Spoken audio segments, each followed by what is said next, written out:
Magsusurvive ako sa lugar na hindi ko pa napupuntahan. Walang kakilala, walang plano, walang sapat na budget. May dala lang akong 500 pesos na kailangan pagkasyahin sa loob ng 2 araw. Plano ko, magpicture ng mga random na tao. At kung sakaling pumayag sila, sisingilin ko sila sa halagang gusto nilang ibigay. 20 pesos, thank you kuya. Simple, di ba? Pero gaya ng buhay, hindi lahat ng simpleng plano ay dumadaan sa simpleng daan. Tuwan. Sabi, ayun, wala tayo. 500 pesos lang yun. Ang pera natin. Sumabay ako sa girlfriend ko sa commute papuntang Pangasinan. Hindi para mag-date. May trabaho siya doon at iiwan niya ako mag-isa. Walang tutulugan, walang pamilyar na lugar, walang koneksyon, wala. Kundi ang 500 pisong pilit kong pagkakasyahin. Pagbaba ko ng bus, pakiramdam ko parang ako na lang mag-isa sa buong mundo. Pero ito ang araw na gusto kong i-challenge ang sarili ko. Ito ang kwento ng pag-iisa at pagharap sa sarili. Habang naglalakad sa ilalim ng tirik na araw, ramdam ko na agad ang gutom, pagod, at isang madilim na pakiramdam. Papasabog mo na tayo. Kaya na, dali. Hindi ko na kaya, guys. Oo, literal. Natatay ako. Wala na akong sana. Pero hindi lang yun ang struggle. Hindi ko rin matanggal ang hiya ko. Paano ba lalapitan ang taong hindi mo kakilala at sabihin, Kuya, ate, pwede ko ba kayong picturean kahit magkano lang ang bayad? Pero sa isang kanto, may mga batang lumapit. Gusto raw nilang magpa-picture. Sinabi ko ang plano ko. 500 pesos lang yung pera ko. Baka gusto nyo magpa-picture, pero babayaran nyo ako any amount. Sige po. Kung gusto nyo po sumabay mo sa amin, kasi maglalakad po kami papuntang school. Lalakad kayo sa nito? Oo. Malalakad ang nagtitipid ka. At sa awa ng Diyos, pumayag sila. Parang unti-unting nagliwanag ang mundo.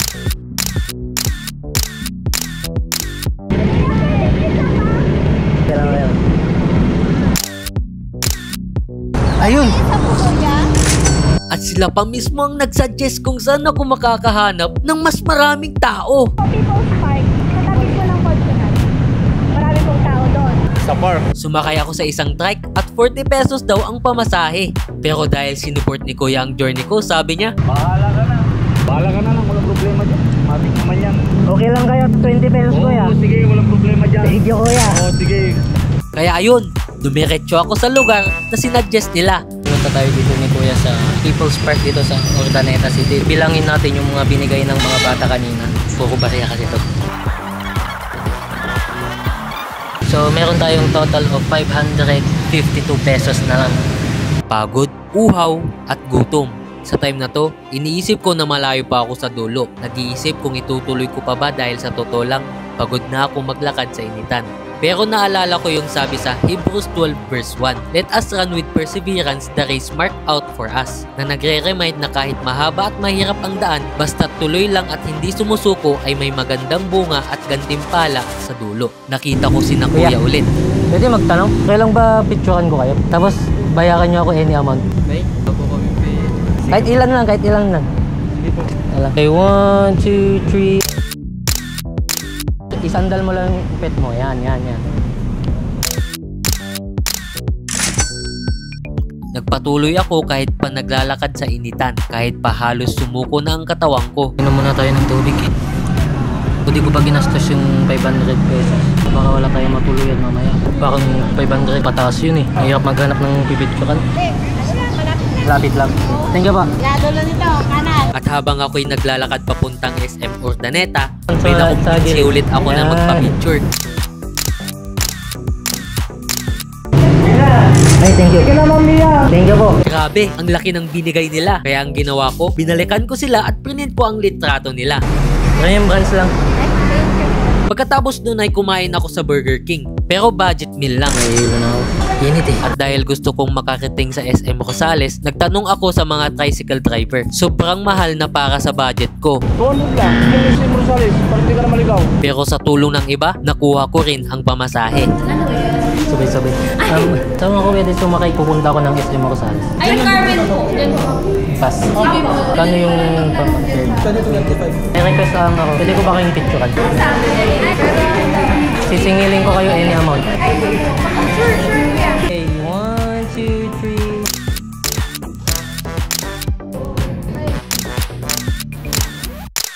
Okay, 1, 2, 3. 1, 2, 3. 1, 2, 3.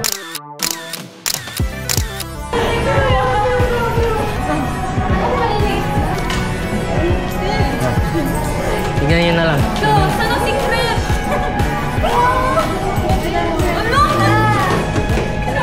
Ano? Ang ganda mo naman. Ano ang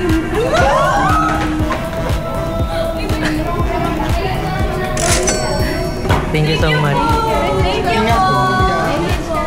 Thank you po, thank you. Sumakay ako ng bus. Habang nakaupo, gusto ko na lang matulog o kaya maligo, magbabad sa tubig, mawala sa init, sa ingay, sa lahat ng pagod. Pero napagtanto ko, wala pa pala akong tutulugan.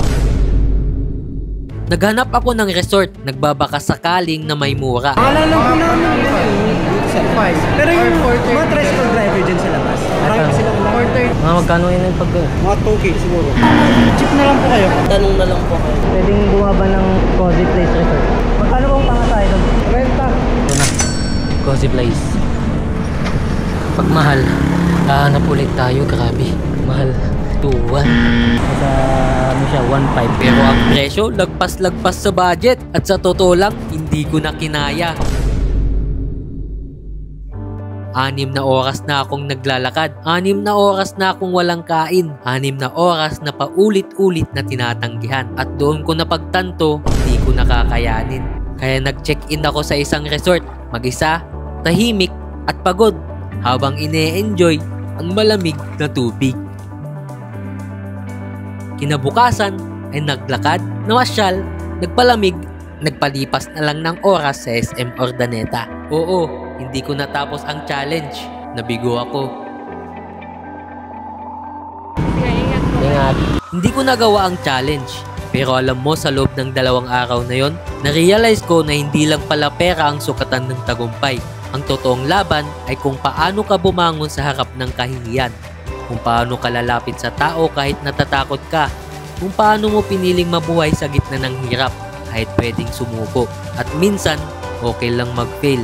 Minsan, ang reward ay hindi lang yung matapos ang challenge, kundi yung makita ang sarili mong may karapatang magpahinga. Hindi ako natalo dahil hindi ko natapos ang challenge. Nanalo ako dahil pinili kong alagaan ang sarili ko sa gitna ng lahat ng yun. Kaya kung may kwento akong iiwan sa iyo ngayon, ito yun. Hindi lahat ng kabiguan ay talo. Minsan, doon sa mga pagkukulang natin, natututo tayong maging buo.